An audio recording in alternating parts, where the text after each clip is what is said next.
the 10 Commandments.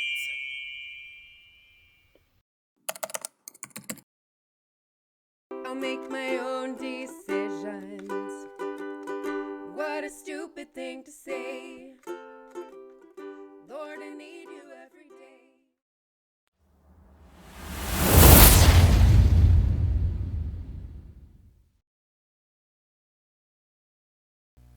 Let's talk about the 10 Commandments.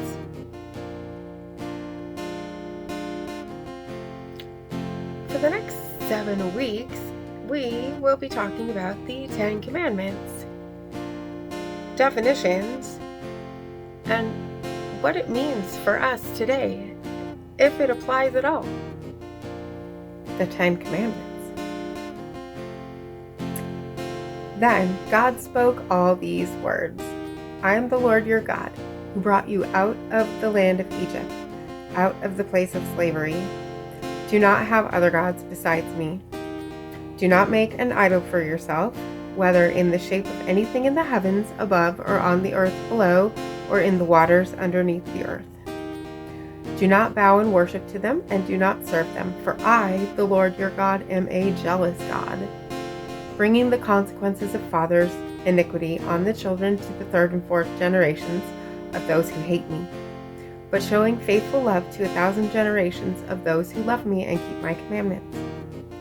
Do not misuse the name of the Lord your God, because the Lord will not leave anyone unpunished who misuses his name. Remember the Sabbath day to keep it holy. You are to labor 6 days and do all your work, but the 7th day is a Sabbath to the Lord your God. You must not do any work, you, your son or daughter, your male or female servant, your livestock, or the resident alien who is within your city gates. For the Lord made the heavens and the earth, the sea, and everything in them in 6 days. Then he rested on the 7th day. Therefore the Lord blessed the Sabbath day and declared it holy. Honor your father and mother, so that you may have a long life in the land that the Lord your God is giving you. Do not murder. Do not commit adultery. Do not steal. Do not give false testimony against your neighbor. Do not covet your neighbor's house. Do not covet your neighbor's wife, his male or female servant, his ox or donkey, or anything that belongs to your neighbor. All the people witnessed the thunder and lightning, the sound of the ram's horn, and the mountain surrounded by smoke. When the people saw it, they trembled and stood at a distance. You speak to us, and we will listen, they said to Moses, but don't let God speak to us, or we will die. Moses responded to the people, don't be afraid, for God has come to test you, so that you will fear him and will not sin. And the people remained standing at a distance as Moses approached the total darkness where God was. All right then, let's look at some words used in the Bible for the word commandment. Mitzvah, which is a commandment, from tzava. Brown Driver Briggs says this: a commandment of man, king. Singular, the commandment, code of law, especially of Deuteronomy. Plural, of commands of Deuteronomy and later codes. Strong's Exhaustive Concordance says this: which was commanded, law, ordinance, precept, from Sava, a command, whether human or divine. Collectively, the law, which was commanded, commandment, law, ordinance, precept. Oxford Languages says this, of commandment: a divine rule, especially one of the 10 Commandments. Bible Hub reports Webster's Revised Unabridged Dictionary says this: an order or injunction given by authority, a command, a charge, a precept, a mandate. One of the 10 laws or precepts given by God to the Israelites at Mount Sinai. The act of commanding, exercise of authority.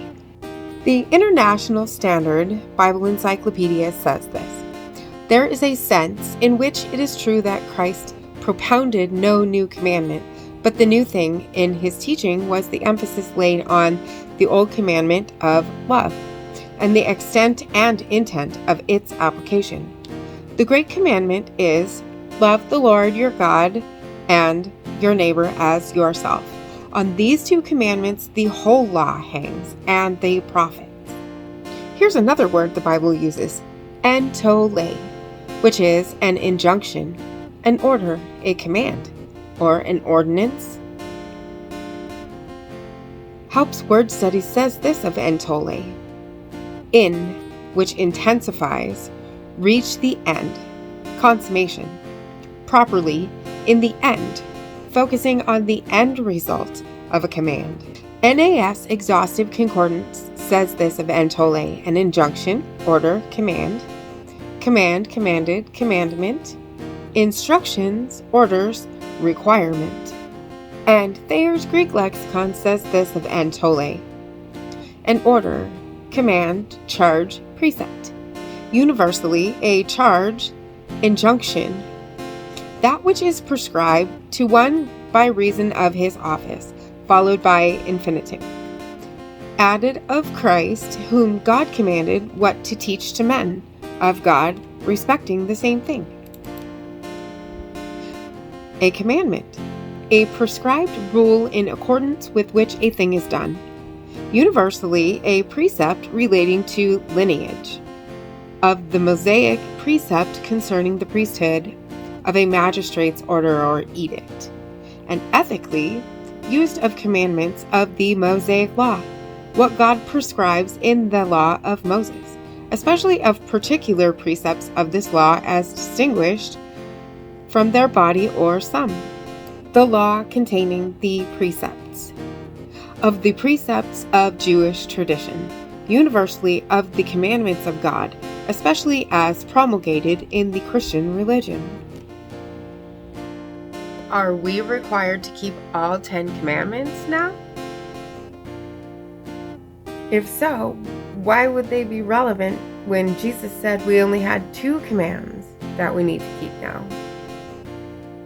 I give you a new command: love one another. Just as I have loved you, you are also to love one another. By this everyone will know that you are my disciples, if you love one another. And in Matthew, when the Pharisees heard that he had silenced the Sadducees, they came together, and one of them, an expert in the law, asked a question to test him. Teacher, which command in the law is the greatest? He said to him, love the Lord your God with all your heart, with all your soul, and with all your mind. This is the greatest and most important command. The second is like it: love your neighbor as yourself. All the law and the prophets depend on these 2 commands. But Jesus also said, if you love me, you'll obey my commands.